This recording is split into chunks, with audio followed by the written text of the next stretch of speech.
Hello everyone. आज की class में हम पास्ट इंडेफिनिट टेंस में इंटरोगेटिव का एक टाइप देखेंगे।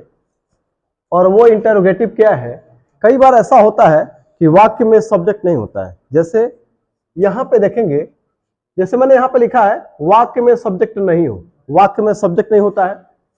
सब्जेक्ट के बारे में पूछा जाता है और सब्जेक्ट के बारे में ही सवाल पूछा जाता है, उसी के बारे में पूछा जाता है।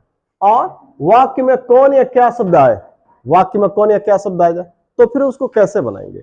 देखिए, इसको बिल्कुल ये देखने में इंटरोगेटिव होगा, लेकिन बनाएंगे बिल्कुल अफर्मेटिव के जैसे। कैसे?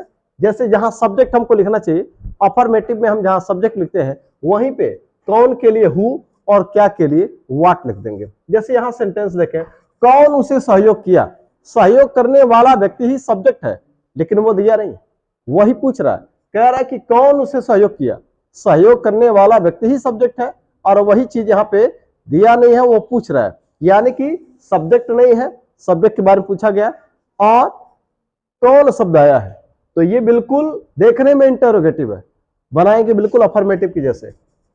ये क्या है, क्या उसे प्रेरित कर रहा किया, क्या उसे प्रेरित किया, प्रेरित करने वाली चीज ही सब्जेक्ट है या प्रेरित करने वाला व्यक्ति ही सब्जेक्ट है, लेकिन वही चीज तो नहीं दिया है, वही पूछ रहा है। तो ये इसको भी वैसे ही बनाना है। फिर आगे दिया है कौन काम नहीं पूरा किया, ये उसी तरह का ये भी सेंटेंस है, बस ये है कि यहाँ पे नहीं शब्द आया है, ये नेगेटिव हो जाएगा, इंटरोगेटिव नेगेटिव। तो चलिए इन तीनों को बनाते हैं।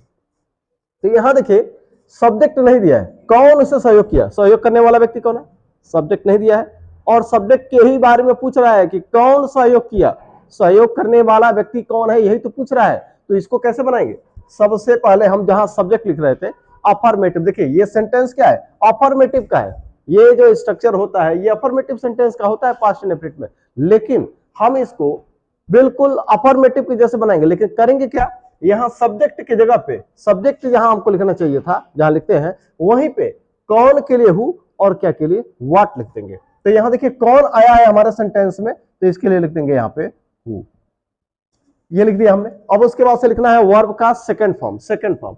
तो सहयोग करना क्या है, हेल्प फर्स्ट फॉर्म है, फर्स्ट फॉर्म है, और हेल्प्ड ये आपका सेकंड भी है और थर्ड भी है। हमको क्या लगाना है, सेकंड फॉर्म लगाना है, ये सेकंड भी है थर्ड भी है।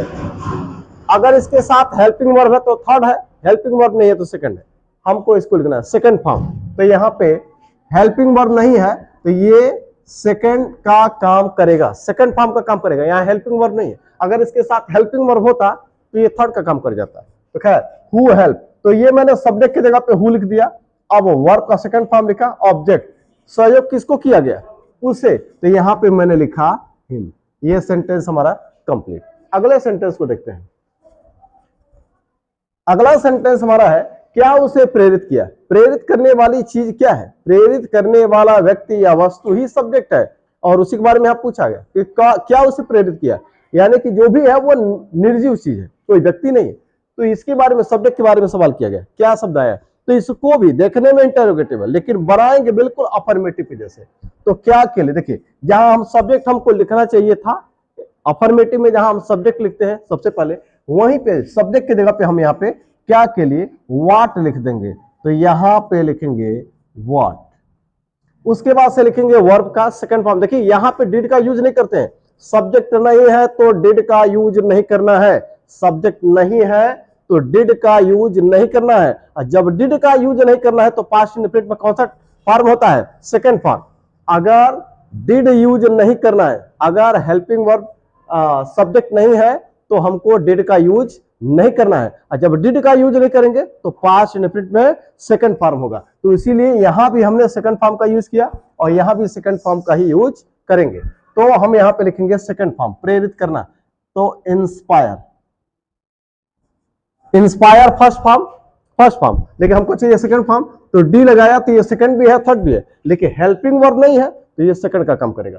तो व्हाट इंस्पायर, तो ये लिखा हमने सब्जेक्ट, वर्ब का सेकंड फॉर्म, ऑब्जेक्ट, किसको प्रेरित किया, उससे, तो ये मैंने लिखा यहां पे हिम। तो ये सेंटेंस कंप्लीट। जरा इसको देखें, कौन काम नहीं पूरा किया, काम नहीं, कौन नहीं पूरा किया, यही तो पूछ रहा है, सब्जेक्ट नहीं है, तो हम सब्जेक्ट की जगह पे क्या लिख देंगे, कौन, कौन है तो हु, क्या होता तो व्हाट। अब यहां देखिए आया है नहीं, तो नहीं के लिए हम क्या लिखते हैं पास्ट इंडेफिनिट में, नहीं आता है तो लिखते हैं क्या, डिड नॉट। सिर्फ जब नहीं आता है तो पास्ट इंडेफिनिट में लिखते हैं डिड नॉट, तो यहां पे लिख देंगे डिड नॉट। और जब डिड नॉट हो जाएगा तो पास्ट इंडेफिनिट में लगाते हैं सेकंड फॉर्म, लेकिन अगर डिड नॉट आ गया है तो हम लगाएंगे फर्स्ट फॉर्म। तो फर्स्ट फॉर्म क्या है, पूरा करना, कंप्लीट। डिड नॉट आया हुआ है इसलिए फर्स्ट फॉर्म, तो हमने लिखा हु डिड नॉट कंप्लीट, और क्या, काम, तो लिखेंगे द वर्क।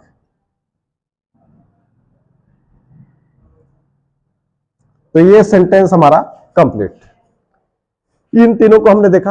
अब जरा देखेंगे क्या से रिलेटेड तीन तरह के क्वेश्चन है, क्या से रिलेटेड तीन तरह के वाक्य क्या है यहाँ पे। क्या वह स्कूल गया, क्या से ये भी शुरू हुआ। अब क्या तुम्हें बहुत हतोत्साहित किया, देखिएगा दो सेंटेंस है क्या से शुरू होने वाला। क्या वह स्कूल गया, ये भी क्या से शुरू हुआ।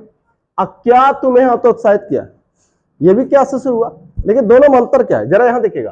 क्या वह स्कूल गया, स्कूल कौन गया, वह, यहां पे सब्जेक्ट है, यहां सब्जेक्ट है, लेकिन क्या तुम्हें हतोत्साहित किया, हतोत्साहित करने वाली चीज क्या है, यही तो पूछ रहा है, सब्जेक्ट ही यहां पे पूछ रहा है। तो ये भी क्या से शुरू हुआ, ये भी क्या से शुरू हुआ, दोनों में अंतर ये है कि यहां पे सब्जेक्ट है और यहां पे सब्जेक्ट नहीं है। तो अगर कोई अब कह रहा है कि क्या वो स्कूल गया, तो अगर वो स्कूल गया तो बोलेंगे हाँ, जवाब कंप्लीट, और अगर वो नहीं गया तो बोलेंगे ना, तो इससे भी जवाब हमारा कंप्लीट हो जाएगा। तो ऐसे वाक्यों को जो क्या से शुरू हो, जहां पे सब्जेक्ट होता है, और क्या से शुरू हो और उसका जवाब हम हाँ या ना में दे सकते हैं। तो ऐसे वाक्यों की शुरुआत कैसे करते हैं, हेल्पिंग वर्ब से, यानी कि डिड से। यहां पे क्या शब्द की अंग्रेजी नहीं लिखते हैं, जब क्या से शुरू हो और उसका जवाब हाँ या ना में हम दे सकते हो, तो वहां पे हम क्या की अंग्रेजी नहीं लिखते हैं, वहां पे सब्जेक्ट होता है, तो वहां पे हम क्या की अंग्रेजी नहीं लिखते हैं, सहायक क्रिया से शुरुआत होगी, तो हम सबसे पहले लिखेंगे डिड। ये वाला रूल काम करेगा, तो सबसे पहले लिखेंगे हम डिड। उसके बाद से क्या लिखेंगे, सब्जेक्ट। सब्जेक्ट हमारा क्या है, वह, यानी कि लिखेंगे ही। उसके बाद से आ जाए नहीं, अगर नहीं होता तो नॉट लिखते, नहीं नहीं दिया हमारे वाक्य में, नहीं नहीं है तो नॉट नहीं लिखेंगे, नॉट नहीं लिखेंगे। अब आएंगे वर्ब का फर्स्ट फॉर्म। अब जरा देखिए, अगर देखिए पास्ट इंडेफिनिट में लगाते हैं सेकंड फॉर्म, लेकिन आया है क्या, डिड, तो जब डिड आ गया तो कौन सा फॉर्म, फर्स्ट फॉर्म, तो यहां पर लगाएंगे फर्स्ट फॉर्म। तो जाने की अंग्रेजी हो गई गो। देखिए go first, went second, gone third. देखिए हमको कौन सा चाहिए, ये चाहिए, ठीक है ना। तो did he go, first form, did आया है, तो फिर लिखेंगे टू स्कूल।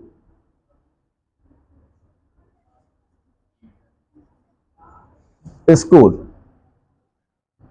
अगला सेंटेंस देखें, जरा इसको देखें, क्या तुम्हें हतोत्साहित किया, यहां तो सब्जेक्ट ही नहीं, बिल्कुल ऐसे है, ऐसे है, यहां भी सब्जेक्ट नहीं था, सब्जेक्ट के ही बारे में पूछा गया, यहां सब्जेक्ट क्या से शुरू हुआ है, लेकिन ये ध्यान दीजिए कि यहां पे सब्जेक्ट नहीं दिया। क्या तुम्हें हतोत्साहित किया, हतोत्साहित करने वाला व्यक्ति या हतोत्साहित करने वाले वस्तु क्या है, यही तो पूछ रहा है, तो ये यहां पे सब्जेक्ट नहीं है। तो अगर सब्जेक्ट नहीं, देखिए यहां पे वाक्य में सब्जेक्ट नहीं हो, सब्जेक्ट नहीं है, सब्जेक्ट के बारे में पूछा जाए, सब्जेक्ट के ही बारे में पूछा गया है कि आपको हतोत्साहित कौन कर रहा है, किस क्या कर रहा है, तो हतोत्साहित करने वाली चीज क्या है, वही सब्जेक्ट ही पूछ रहा है। और दूसरी चीज क्या और कौन शब्द आए, यहां पे क्या आया, क्या, तो इसको हम बनाएंगे बिल्कुल ऐसे ही, लेकिन अंतर क्या होगा, बिल्कुल बनाएंगे अफर्मेटिव के जैसे, लेकिन करेंगे क्या, जहां सब्जेक्ट लिखना चाहिए वहां क्या लिख देंगे, व्हाट, तो यहां पे लिखेंगे व्हाट।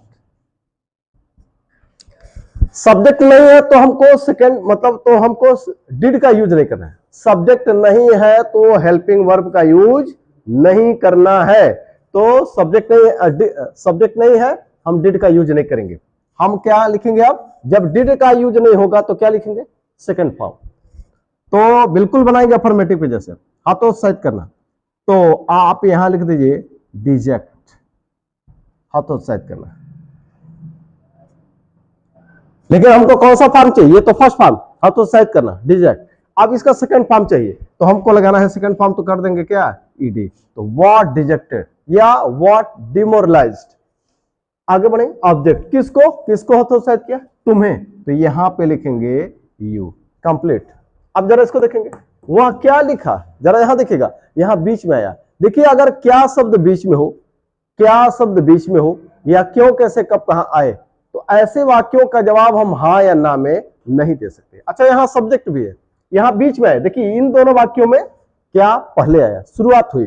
देखिए यहां पे क्या बीच में है, तो क्या शब्द बीच में हो, क्यों कैसे कब कहां आए, तो सबसे पहले उस क्वेश्चन वर्ड की अंग्रेजी, क्यों कैसे कब कहां की अंग्रेजी, ठीक है ना। तो यहां पे क्या की अंग्रेजी यहां पे लिखेंगे व्हाट। तीन तरह के सेंटेंस है, क्या से रिलेटेड, व्हाट। अब उसको लगा क्या करना है, हेल्पिंग वर्ब डिड, तो यहां पे लिखेंगे डिड। उसके बाद क्या लिखेंगे, सब्जेक्ट। सब्जेक्ट हमारा क्या है, वह। नहीं हो तो नॉट लगाएंगे, नहीं दिया है, आगे बढ़ेंगे। तो कौन सा फॉर्म, फर्स्ट फॉर्म। देखिए जब डिड लग गया तो फर्स्ट फॉर्म, तो फर्स्ट फॉर्म क्या होगा, राइट।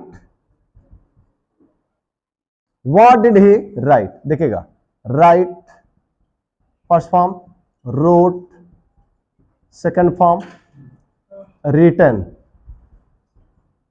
Third form. तो ये क्या से रिलेटेड तीन तरह के वाक्य हुए।